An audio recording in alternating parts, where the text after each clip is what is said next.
Risk management is one of the most critical aspects of successful trading.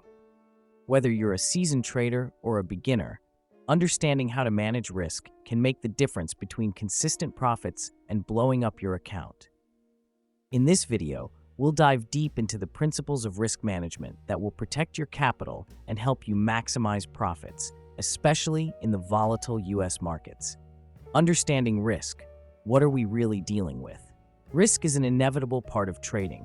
Every trade you place carries the potential for both gains and losses. But what exactly do we mean by risk? There are several types of risk to consider. Market risk. This is the risk of price movements going against your position. It's the most common form of risk every trader faces. Liquidity risk. This occurs when there aren't enough buyers or sellers to execute your order at your desired price. Leverage risk.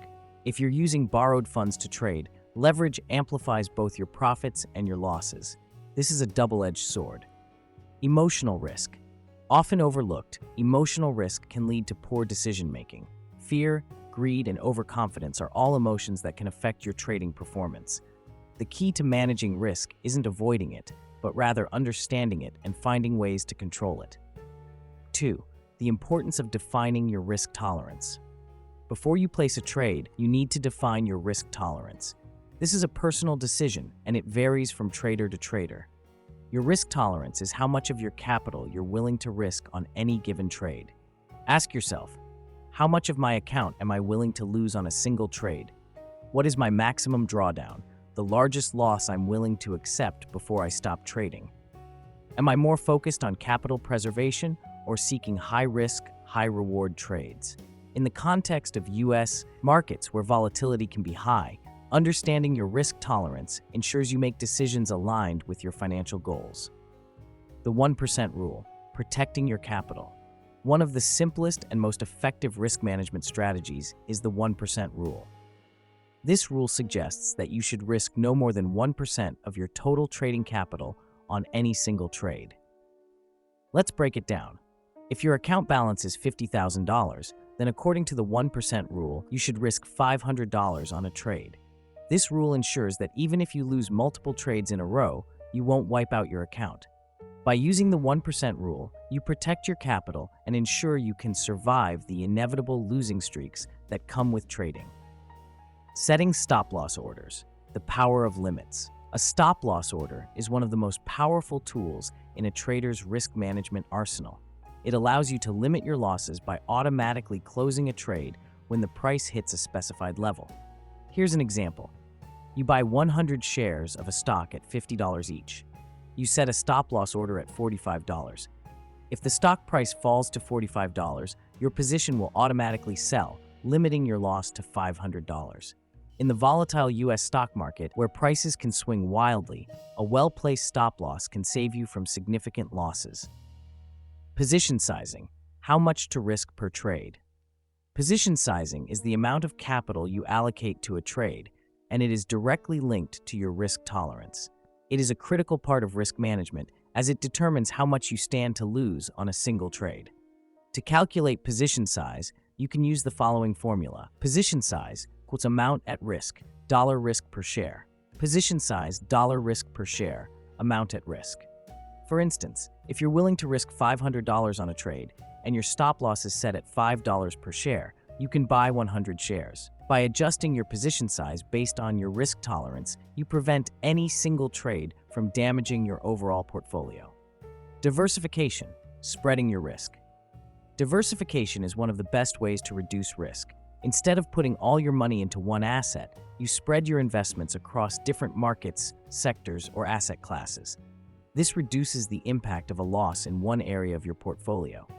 In the US market, you can diversify by investing in different sectors like technology, healthcare, or energy, including other asset classes like bonds, ETFs, or real estate, holding a mixture of individual stocks and index funds. By diversifying, you minimize the risk of a single asset's poor performance hurting your overall portfolio. Emotional risk. Don't let your emotions take over. One of the most dangerous risks you can face in trading is emotional risk. Emotions such as fear, greed, and overconfidence can cloud your judgment and lead to poor decisions. Here's how to combat emotional risk. Follow your trading plan. Stick to your entry and exit points, your stop-loss levels, and your risk management strategy. Accept losses. Every trader will experience losses. Instead of trying to avoid them, accept them as part of the process. Take breaks. If you're feeling frustrated or overwhelmed, step away from the screen. Trading requires a clear mind. Risk-reward ratio, maximizing profit potential. The risk-reward ratio helps you determine whether the potential reward of a trade justifies the risk. It's an essential tool for making smart, profitable trades. For example, if you're risking $1 to make $3, your risk-reward ratio is 1:3. Ideally, you want your risk-reward ratio to be at least 1:2, meaning you stand to gain twice as much as you're risking. By consistently using a favorable risk-reward ratio, you increase your chances of making profitable trades over the long run.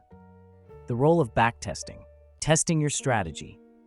Backtesting involves testing your trading strategy on historical data to see how it would have performed in the past.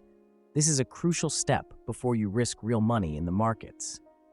When backtesting, consider how often your stop loss would have been triggered, the effectiveness of your position sizing, whether your diversification strategy would have protected you during market downturns. Backtesting gives you valuable insights into your strategy's strengths and weaknesses and helps you refine your approach. Adapting to market conditions. Finally, markets are always changing. While your core risk management strategy should remain consistent, it's important to adapt to different market conditions. For instance, during periods of high volatility, you might want to reduce your position size or increase your stop-loss levels. In a strong, trending market, you could allow for larger stop-loss levels or take on slightly more risk in the hope of bigger rewards.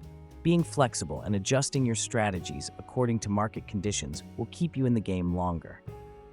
Risk management is the backbone of successful trading. By implementing effective strategies like the 1% rule, using stop-loss orders, managing position size, and diversifying your portfolio, you can minimize losses and protect your capital. Remember, trading is a marathon, not a sprint. If you can manage risk properly, profits will follow. So, take the time to develop a solid risk management plan, stay disciplined, and keep learning. With the right approach, you'll be able to navigate the volatile U.S. markets and achieve long-term success.